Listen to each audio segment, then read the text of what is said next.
Bhopal AIIMS की assistant professor का जो मामला सामने आया था, डॉक्टर रश्मि के द्वारा जो सुसाइड का प्रयास किया गया, अब इस मामले पर एक्शन लिया गया है। डॉक्टर मोहम्मद यूनुस को एचओडी के पद से हटा दिया गया है।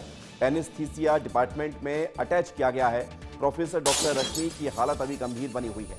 एमआरआई रिपोर्ट में ग्लोबल हाइपोक्सिया ब्रेन की पुष्टि हुई है। डॉक्टर यूनुस के नोटिस के बाद सुसाइड की कोशिश डॉक्टर रश्मि के द्वारा किया गया था और इस अटेम्प्ट में काफ़ी नुकसान हुआ है। रश्मि की हालत गंभीर बनी हुई है और अब डॉक्टर यूनुस पर कार्रवाई की गई है।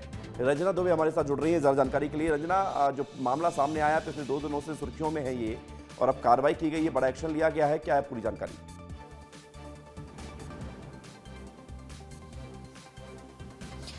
देखिए विवेक, जो एचओडी हैं डॉक्टर मोहम्मद यूनुस, उनको फिलहाल विभाग से हटा दिया गया है, दूसरे विभाग में अटैच कर दिया गया है।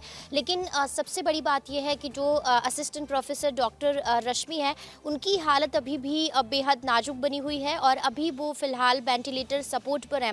और ऐसे में जब उनकी एमआईआर रिपोर्ट हुई है 72 घंटे के बाद जो रिपोर्ट आई है, उसमें थोड़ी सी जो रिपोर्ट है वो बेहद निराशाजनक यही है, क्योंकि डॉक्टर्स का यही कहना है कि जो ग्लोबल हाइपोक्सिया उनको ब्रेन हुआ है और ऐसे में उनकी जो रिकवरी के चांसेस हैं वो बेहद कम है। हालांकि बहुत बारीकी से उनके हेल्थ को लेकर पूरी नज़र रखी जा रही है, लेकिन सबसे बड़ी बात यह है कि जिस तरीके से वो मानसिक रूप से परेशान थी, जिस तरीके से उन्होंने पूरे इस प्रेशर को झेला, दबाव को झेला, उसके बाद इस स्थिति तक पहुंची। और ऐसे में सवाल अब यही खड़े हो रहे हैं कि जिस तरीके से एम्स जैसे संस्थान में डॉक्टर्स इतनी ज़्यादा मानसिक प्रताड़ना और मानसिक दबाव के बीच काम कर रहे हैं, तो ऐसे में स्वास्थ्य जो केंद्रीय स्वास्थ्य मंत्रालय है, उन्होंने बैठक भी ली है और हर जगह से इस मामले को लेकर रिपोर्ट तलब की है ताकि आगे ऐसी किसी भी तरह से केस सामने ना आए। लेकिन सबसे बड़ी बात ये है विवेक की, जो डॉक्टर्स दूसरों का इलाज कर रहे हैं, दूसरों को जीवन दान दे रहे हैं, और अगर ऐसे में उनके साथ अगर इस तरह की घटनाएं होती हैं तो वाकई ये बेहद गंभीर मामला है और ऐसे मामले आगे ना आए, मामला है जिसमें अब कार्रवाई भी की जा रही है।